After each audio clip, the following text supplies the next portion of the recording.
दिल को मेरे या खुदा दे जिंदगी व ताज की। शाह अब्दुल हई मकबूल दुआ के वास्ते।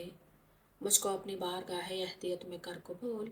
मुखलिसुर रहमा जहांगीरी खुदा के वास्ते। इलाही खैर गर्दानी बहक के शाह जिलानी। बिस्मिल्लाहिर्रहमानिर्रहीम। नहमदहु व नसल्ली अला रसूलिहिल करीम।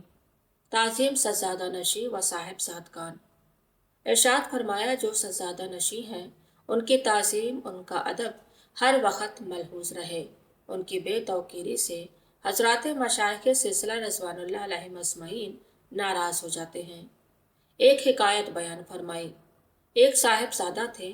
उनके वालिद साहब के बहुत खुलफा थे और उन खुलफा के इल्मियत और तरक्की फ़क्र का शहरा बहुत ज़्यादा था।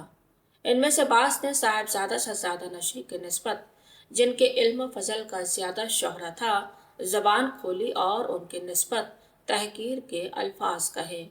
बस उन लोगों में से जिन्होंने अपने आका जादा की तहकीर की थी, उनकी खिलाफत सलब हो गई। फरमाया कि साहिबजादगान किसी आस्ताना के हों, जब उनसे मुलाकात हो तो उनका अदब करना।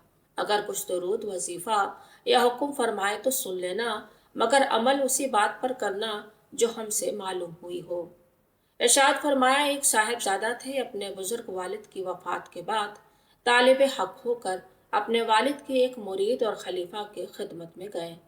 इन खलीफा साहब ने अपने पीरो मुर्शिद के साहिबजादा को शिकारी कुत्तों की खिदमत सुपुर्द की, जिस खिदमत के अंजाम देने में वह हमेशा मशगूल रहा करते। एक बार साहिबजादा साहिब शिकारी कुत्तों के लिए जंगल की तरफ चले और एक कुत्ते के गले की रस्सी अपनी कमर में बांध ली, ताकि कुत्ता अगर जोर करे तो हाथ से छूट न जाए। इत्तेफाकन एक जानवर जंगल से निकला और कुत्ते ने उस जानवर पर हमला किया। उन्होंने हर चंद अपने आप को संभाला और रोका, मगर कुत्ता ताकतवर था, संभल न सके और गिर पड़े। रस्सी जो कमर से बंधी हुई थी, जल्दी में उसे भी खोल न सके। कुत्ता भागा तो यह भी जमीन पर घिसटते हुए चले। बदन छिल गया और सदमा पहुंचा। रात को इन खलीफा साहब ने ख्वाब में अपने पीरो मुर्शिद को देखा।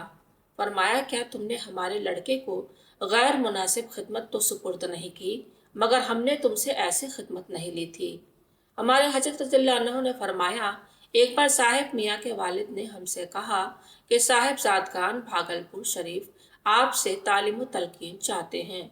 इस बात को सुनकर हम निहायत मुतरद्दिद हुए।